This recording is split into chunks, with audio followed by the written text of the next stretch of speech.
할렐루야. 네, 안녕하세요. 금요일입니다. 이제 주말이 시작되는 날인데, 오늘 하루도 하나님 말씀을 저와 함께 묵상해 보고, 그리고 그 뜻을 헤아려 보면서, 그 뜻을 따라서 살아내가시는 저와 우리 성도님들 되기를 같이 기도합니다. 말씀 함께 보겠습니다. 창세기 46장 1절에서 7절까지 이야기입니다. 이스라엘이 모든 소유를 이끌어 떠나 브엘세바에 이르러 그의 아버지 이삭이 하나님께 희생 제사를 드리니 그 밤에 하나님이 이상 중에 이스라엘에게 나타나 이르시되 야곱아 야곱아 하는지라. 야곱이 이르되 내가 여기 있나이다 하매 하나님이 이르시되 나는 하나님이라. 네 아버지 하나님이니 애굽으로 내려가기를 두려워하지 말라. 내가 거기서 너로 큰 민족을 이루게 하리라. 내가 너와 함께 애굽으로 내려가겠고 반드시 너를 인도하여 다시 올라올 것이며 요셉이 그의 손으로 네 눈을 감기리라 하셨더라. 야곱이 브엘사베에서 떠날 때 이스라엘의 아들들이 바로가 그를 태우려고 보낸 수레에 자기들의 아버지 야곱과 자기들의 처자들을 태우고 그들의 가축과 가나안 땅에서 얻은 재물을 이끌었으며 야곱과 그의 자손들이 다 함께 애굽으로 갔더라. 이와 같이 야곱이 그 아들들과 손자들과 딸들과 손녀들 곧 그의 모든 자손을 데리고 애굽으로 갔더라. 아멘. 드디어 이제 야곱이 죽은 줄만 알았던 요셉의 자기 아들이었던 요셉이 애굽 총리가 됐다라는 사실들을 받아들이고 믿기지 않았지만 이제 그 아들을 죽은 줄만 알았던 그 아들을 보러 가는 길입니다. 근데 이 야곱이 보면 이스라엘이라는 계명이 된 이 야곱을 보면 형인 에서의 장자권을 이미 택하려고 그것을 가져오려고 했었던 그 노력 때부터 야곱은 하나님의 이 축복이 그리고 그의 축복된 장소가 그의 땅이 어떠한 의미를 지녔는지를 분명히 아는 자라는 것이죠. 그러하기에 지금 하나님이 약속된 땅인 이 가나안 땅을 떠나는 것은 결코 쉽지 않은 상태였을 거예요.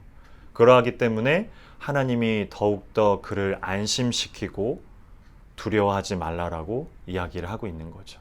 심지어 이 야곱은 지금 젊었을 때가 아니라 인생의 말년을 거의 끝자락을 살아내가고 있는 상황이었기 때문에 그의 두려운 마음들은 더 했을 것입니다. 그런 그에게 그렇게 두렵고 떨린 그런 걱정되어 있는 야곱에게 하나님이 안심을 시키죠. 그러면서 다시 지금은 애굽으로 가되 다시 그 요셉의 손에 이끌려서 다시 이곳으로 돌아올 것이라는 하나님의 그 약속들을 야곱에게 하고 있습니다. 하나님이 이와 같이 야곱에게 보여주듯이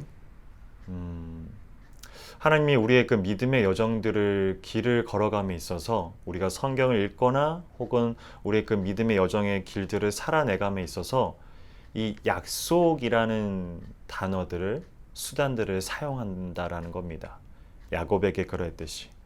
무슨 얘기냐면 약속을 하셨다 그리고 약속을 했다라는 의미 자체가 아직 우리는 그 결과물 즉 야곱이 하나님이 지금 야곱과 함께 약속하고 있는 내가 너를 지금은 애굽 약속됐었던 이 가나안 땅이 아니라 지금은 애굽으로 가게 하지만 다시 돌아오게 하겠다라는 것을 야곱은 지금 현재 가운데서는 못 보고 못 느끼고 그 결과물을 보지 못하죠.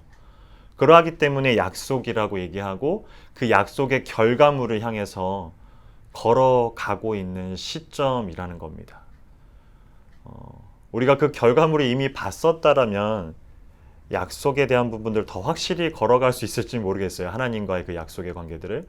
하지만 지금 하나님의 약속이라는 것이 무엇인지를 알고 있는 야곱, 그리고 하나님의 그 약속이 무엇인지를 우리가 분명하게 성경을 통해서 알고 있는 우리 그리스도인들에게 약속의 그 수단을 들어서 그 방법을 들어서 하나님이 성취할 때까지 그것을 우리의 믿음의 여정 가운데 허락하신다라는 겁니다.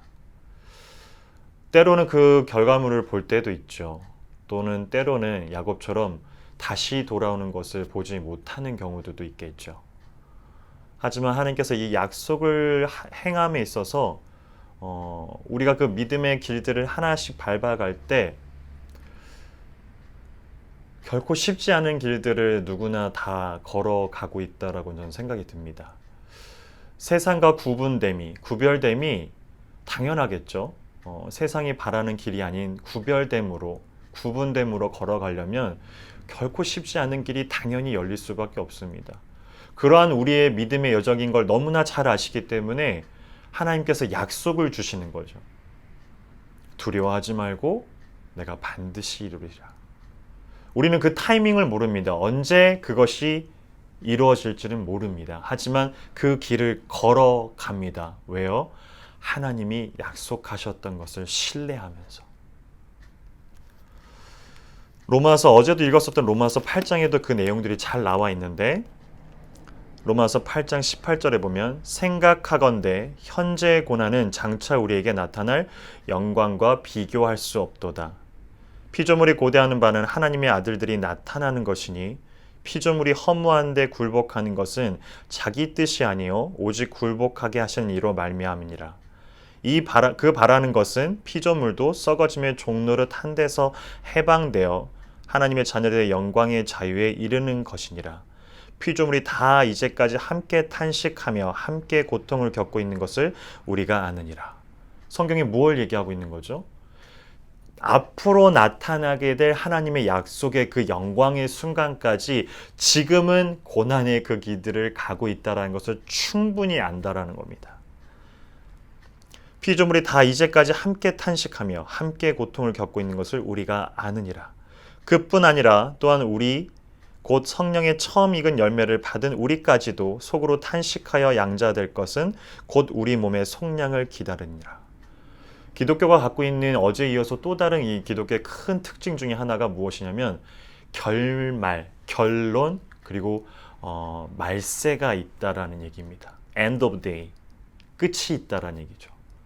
근데 그 가운데서는 믿음에 이른 자들에게는 지금의 여정들이 결코 쉽진 않지만 탄식을 하고 있고 현재도 그 탄식의 그 길 가운데 있지만 너무나 힘들지만 그것이 끝이 아니기 때문에 너희들이 지금 걸어가는 그 종착 지점이 어딘지를 분명히 알고 가라는 겁니다. 우리가 소망으로 구원을 얻었음에 보이는 소망이 소망이 아니니 보는 것을 누가 바라리요. 만일 우리가 보지 못한 것을 바라면 참음으로 기다릴지니라. 반드시 끝은 온다라는 얘기입니다. 하지만 그 끝 가운데 우리가 어떠한 지점에 이를지를 우리가 알고 있는 자라면 보이진 않지만 참음으로 오늘을 기다리라고 기독교가 그리고 성경이 그리고 교회가 말하고 있는 하나님의 말씀이라는 겁니다. 왜냐하면 하나님이 약속하셨거든요. 너무나 신뢰가 가고 결코 늦추지도 이르게도 안 하시는 하나님이십니다. 다만 우리는 그 타이밍을 모르죠. 언제 하시는지. 그리고 결코 그것에 대한 변경이 없으세요. 이리 바꿨다 저리 바꿨다 그런 분이 우리 하나님이 아니시라는 거죠. 그러하기 때문에 그 약속을 믿고 오늘도 걸어 나가시는 저와 여러분, 결코 쉽지 않은 그 길이겠지만 그것을 끝내는 우리의 종착 지점을 향해서 걸어가는 모두에게 하나님이 권고하십니다. 장차 나타날 것과 나타날 영광과 비교할 수 없는 것이 있을 것이라고. 그러기 때문에 오늘도 참고 그 영광의 그 순간들을 기다리며 인내하며 그리고 사랑을 오래 참음으로 그렇게 걸어 나가시는 저와 우리 성도님 되기를 같이 기도하겠습니다. 기도합니다. 참 좋으신 하나님 아버지 감사합니다. 오늘도 함께 해주심으로 그 약속의 그 끈을 우리가 붙잡고 걸어갑니다. 하나님이 아브라함에게, 이삭에게, 야곱에게, 요셉에게 그러하셨던 것처럼 그리고 오늘날 우리들에게 그러하셨던 것처럼 오늘도 우리가 성경을 통해서 하나님의 말씀을 통해서 하나님이 약속하신 그 변하지 않는 그리고 늦추지도 이르지도 않는 정확한 타이밍에 정확한 때에 이루어지는 그 약속을 향해서 우리가 신뢰함으로 믿음으로 걸어내 갑니다. 하나님, 이 믿음의 여정 가운데 누구나가 쉽지 않은 이 믿음의 여정 가운데 그것을 인내함으로 참음으로 살아내가는 저와 우리 성도님 되게 하여 주시옵소서. 그러한 주말이 되게 하여 주시고 그러한 믿음의 여정과 믿음의 깊이와 넓이가 되게 하여 주시옵소서. 감사합니다. 예수 그리스도 이름으로 기도합니다. 아멘.